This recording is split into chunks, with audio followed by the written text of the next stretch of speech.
प्यारे दोस्तों, आज मैं आपको अपने गांव का एक लरज़ा खेज वाक़या सुनाने जा रहा हूं, जिसे सुनकर आपके रोंगटे खड़े हो जाएंगे।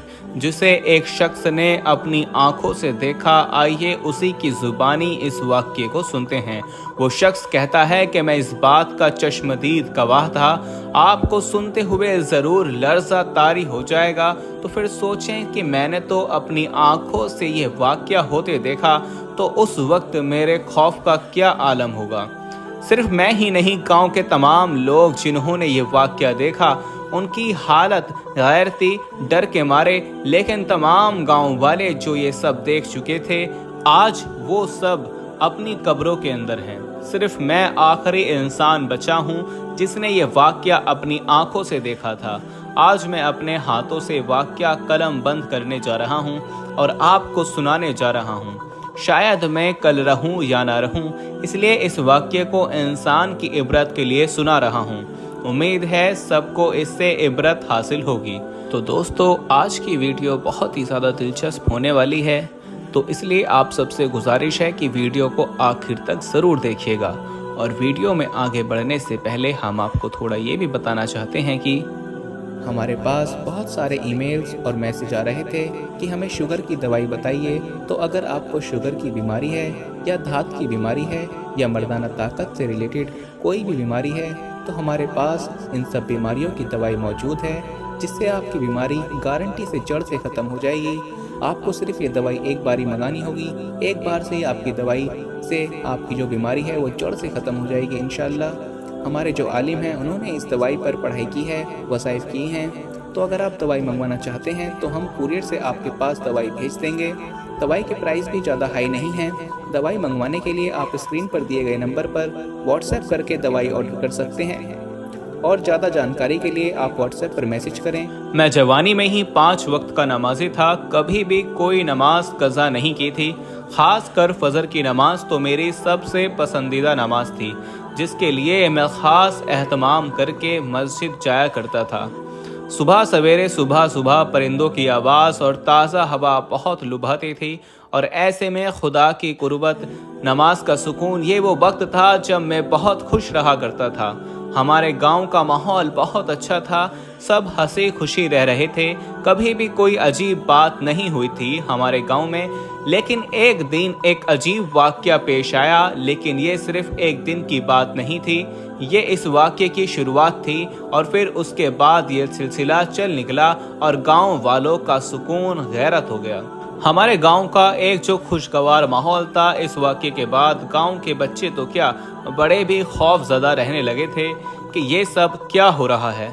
ऐसे ही एक सुबहानी सुबह थी। मैं सवेरे उठा और मस्जिद की तरफ चल पड़ा फजर की नमाज के लिए। दिसंबर का महीना था, अंधेरा था, अभी तक रोशनी होने में काफ़ी वक्त था। मैं फानूस उठाए मस्जिद की तरफ रवां दवां था। सर्दी तो बहुत ज़्यादा थी, लेकिन नमाज के लिए जाते हुए मुझे इतनी मुसर्रत मिलती कि मुझे सर्दी या गर्मी से फ़र्क नहीं पड़ता था।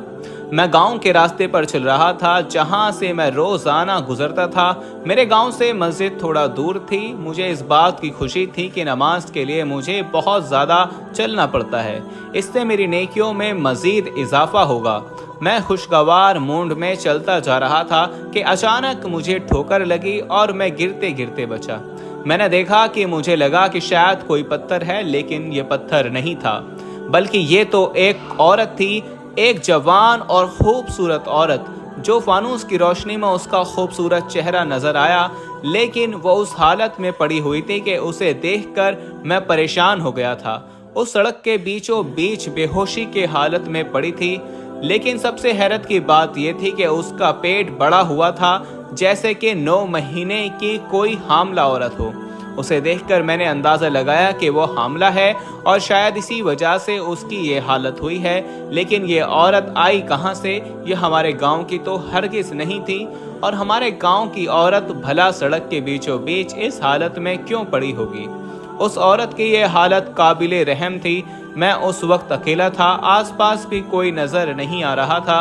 मस्जिद थोड़ी दूर थी। मैं परेशान हो गया कि अब क्या करूं। मैंने उसे उठाने की कोशिश की, लेकिन मुझसे ना हो सका। मजबूर होकर मैं जल्दी से मस्जिद में आया जहां पर नमाजी जमा हो चुके थे। मैंने कहा कि तुम सब मेरी मदद करो, एक औरत को हमारी मदद की ज़रूरत है। मेरी बात सुनकर फौरन मदद को आए। उन्होंने किसी तरह उस औरत को उठाया और गांव में मौजूद डेरे पर ले आए और चारपाई पर लेटा दिया। गांव की दाई को बुलाया और कुछ औरतों को बुलाया था कि वो उसकी हालत का अंदाज़ा लगा सकें। उस औरत की हालत देखकर लग रहा था कि उसकी हालत बहुत नाजुक है, वो जिंदा नहीं रह सकती। तमाम लोग आहिस्ता आहिस्ता जमा हो गए उस औरत को देखने के लिए। दाई ने कहा कि उसके पेट में मुर्दा बच्चा है और ये भी जिंदा नहीं बच सकती, और थोड़ी ही देर में वो औरत मर गई। हम सब गांव वालों को बहुत अफसोस हुआ। वो कौन थी, कहाँ से आई थी, कुछ मालूम नहीं था। कभी किसी ने उसे यहाँ पर देखा भी नहीं था। पूरे गांव में ये खबर जंगल की आग की तरह फैल चुकी थी। सारा दिन सबको इस औरत के मरने का अफसोस रहा और यही मौजू ज़ेरे बहस रहा। हर घर में, डेरे में बस इसी औरत की बातें थीं कि ये सब क्या था। उस वक्त गांव का माहौल बिल्कुल सादा सा था। लोग भी बिल्कुल सादे से थे।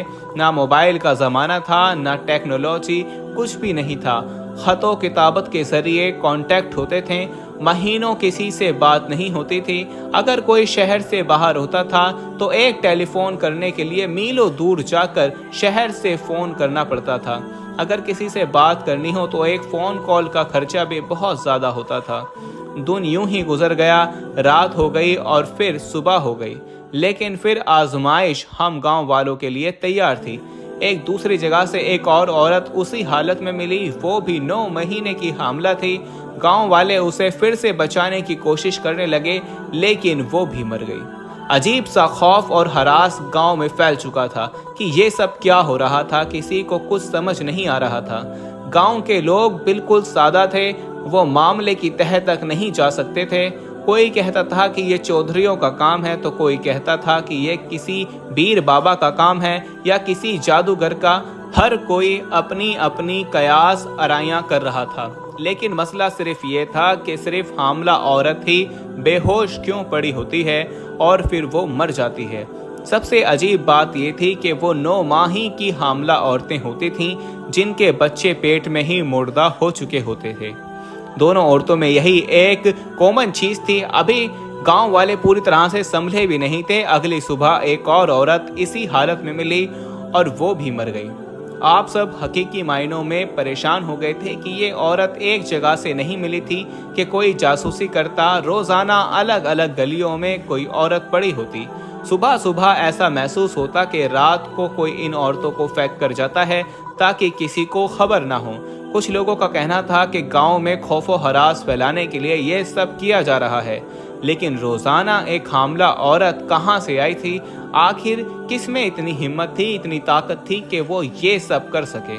मजबूर होकर गांव के चौधरी साहब के पास ये मामला ले जाया गया तो वो भी सुनकर परेशान हो गए।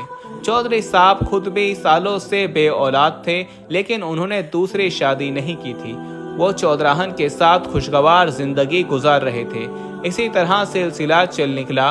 तकरीबन 12 दिन हो गए और 12 दिनों में 12 औरतें ऐसी हालत में मिली थीं। चौधरी साहब ने कहा कि इस मामले की तह में जाना होगा कि कौन ये सब कर रहा है।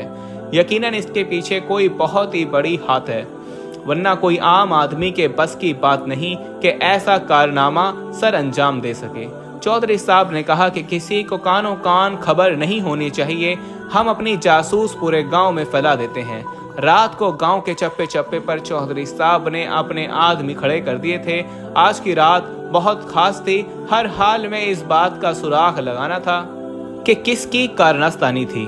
बिलाखिर एक जगह से कुछ आवाजें सुनाई दी। वो तमाम जासूस जो चौधरी साहब के थे एकदम से चौकन्ने हो गए।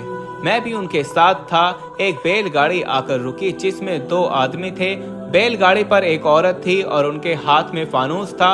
उन्होंने वो औरत ऐसे ही गली में फेंक दी। वो लोग जाने ही लगे थे कि चौधरी साहब और उनके आदमियों ने उसे पकड़ लिया, लेकिन उनके हैरत की इंतहा न रही। जब उन आदमी का नकाब हटाकर उनका चेहरा देखा गया तो वो दोनों चौधरी साहब की हवेली के ही सबसे खास मुलाजिम थे। चौधरी साहब खुद बहुत हैरान हुए कि आखिर ये सब क्या हो रहा है। उन्होंने उन दोनों को कैद कर दिया और उनसे सच्चाई उगलवाने के लिए खूब मारा, लेकिन उनकी जुबानों पर तो जैसे ताले लगे हुए थे। वो कुछ भी बताने के लिए तैयार नहीं थे कि क्या हो रहा था। चौधरी साहब खुद भी समझ नहीं पा रहे थे, इसलिए परेशान थे कि गांव वालों को शक चौधरी साहब पर ही जाता, क्योंकि वो उनके अपने आदमी थे। चौधरी साहब ने उन आदमियों को आखिरी धमकी दी कि अगर सच्चाई नहीं बताई कि ये सब किसके कहने पर किया तो उन्हें मौत की सजा सुनाई दी जाएगी। हर इंसान मौत से डरता था। वो लोग भी खौफजदा हो गए थे, लेकिन जो इंकशाफ उन्होंने किया ये सुनकर तो सबके सरों पर से जैसे आसमान गिर गया था। कोई इतना सफाक भी हो सकता है, ये किसकी कारस्तानी थी? उसका नाम तो सुनकर चौधरी साहब को जरा यकीन नहीं आ रहा था। यह उनके घर का भेदी था जो लंका ढा रहा था, यानी कि यह सारा काम चौधरायन का था। चौधरी साहब ने तमाम गांव वालों के सामने चौधरायन को बुलाया और इंसाफ का तमाम मामला किया। चौधरी साहब इंसाफ पसंद थे, इसलिए सब कुछ गांव वालों के सामने ही करना चाहते थे। अगर गुनाहगार उनके घर का हो, उनके रिश्तेदार हो, तब भी वो उसी के साथ किसी किस्म की रियायत नहीं करते थे। उन्होंने तमाम गांव वालों के सामने चौधरायन को बुलाया और कहा कि तुम्हारा गुनाह सामने आ गया, अब बताओ कि तुमने ये सब क्यों किया। सबने देखा कि चौधरायन का परेशानी से बुरा हाल था। वो अपने गुनाह को कबूल करने पर तैयार नहीं थी। बिला आखिर उसकी मुलाजमा बोल पड़ी। मुलाजमा ने कहा कि ये उसको अपने साथ लेकर जाती है एक पीर बाबा के पास। इस पीर बाबा ने चौधरायन से कहा कि तुम 40 हामला औरतों की कुर्बानी दे दो, तब तुम्हें औलाद होगी। इसी मकसद के लिए अलग अलग इलाकों से चौधरायन के आदमी 9 महीने की हामला औरतों को लेकर आते थे और रोजाना जहर देकर उनकी जान लेकर उन्हें फेंक देते थे। अब तक तो सिर्फ 12 औरतों के साथ ये सब हुआ था। चौधरायन को 40 का हिसाब पूरा करना था। ये एक तरह का चिल्ला था जो पीर बाबा ने बताया था। मुलाजमा की बात सुनकर तो सब गांव वालों के रूहें लरस गई थी कि ये कैसी कुर्बानी थी, अपनी औलाद को हासिल करने के लिए दूसरों की औलादों की कुर्बानी। सब हैरान थे कि चौधरायन अपनी औलाद की ख्वाहिश के पीछे इतनी अंधी हो चुकी थी कि उसे फर्क नहीं पड़ता था किसी की जान लेने से। कितनी आसानी से उसने औरतों को जहर दे दिया था। न सिर्फ औरतें बल्कि उनके पेट में पलने वाले बच्चे भी। चौधरी उसको नजर न आए। इस इंकशाफ पर तो चौधरी साहब हैरान और परेशान थे। चौधरी साहब दूसरी शादी करना चाहते थे, शायद इसीलिए चौधरायन ने ये सब किया। पहले कभी चौधरी साहब ने दूसरी शादी की बात नहीं की थी, लेकिन शायद खानदान के दबाव में आकर उन्होंने दूसरी शादी का फैसला किया। तो चौधरायन से ये बर्दाश्त नहीं हुआ। औलाद के हुसूल के लिए, वो सौतन से बचने के लिए उसने 40 पीर की बातों में आकर 12 जानें ले ली थीं। ना सिर्फ 12 बल्कि उनके कोख में पलने वाले बच्चों को भी जान से मार दिया था। ये ऐसे दिल दहला देने वाला वाकया था जिसे सुनकर तमाम गांव वालों की रोंगटे खड़े हो गए थे। शैतान ना सिर्फ पीर बाबा था खुद, बल्कि चौधरायन भी इस कदर हावी हो चुका था कि उसे फर्क नहीं पड़ रहा था कि वो जो कर रही है वो किस कदर खुदा के कहर की वजह बन सकता है। आज भी जब मैं इस वाक्य को सुनता हूँ, चौधरायन को सजा तो सुनानी ही थी चौधरी साहब ने, लेकिन इससे पहले इस पीर बाबा को लाया गया जिसने ये सब करने को कहा था। मालूम हुआ कि चौधरायन ने अपना सारा जेवर उसको दे रखा था और पीर बाबा ने जेवर के बदले ये अमल करने को कहा और चौधरायन का इरादा था कि चौधरी साहब को कहेगी कि उनका जेवर चोरी हो गया। आज मेरी उम्र 60 साल के करीब है, लेकिन मेरे जहन में ये वाकया आज भी उसी तरह तरोताज़ा है। वो शख्स कहता है कि मैं सोचता हूँ कि औलाद की ख्वाहिश इंसान से क्या कुछ नहीं करवाती। सच कहते हैं कि औलाद और माल फितना है। अल्लाह हम सबको इतने फितनों से महफूज रखे और हमें ऐसी औलाद दे जो हमारी मगफिरत की वजह बने, ना कि हमारे गुनाहों में इजाफे की वजह बने। कमेंट बॉक्स में आमीन जरूर लिखिएगा। प्यारे दोस्तों, ये थी हमारी आज की वीडियो। उम्मीद है आपको पसंद आई होगी। वीडियो पसंद आने की सूरत में इसे लाइक कीजिएगा और अपने दोस्तों के साथ जरूर शेयर कीजिएगा। और मजीद इसी तरह की वीडियोस पाने के लिए हमारे यूट्यूब चैनल को सब्सक्राइब करके साथ में लगे बेल आइकन पर जरूर क्लिक कीजिएगा, ताकि मजीद अपलोड होने वाली वीडियोस का नोटिफिकेशन बर वक्त आप तक पहुंचता रहे। मुझे दीजिएगा इजाजत, मिलते हैं फिर एक नई वीडियो के साथ। तब तक के लिए अल्लाह हाफिज।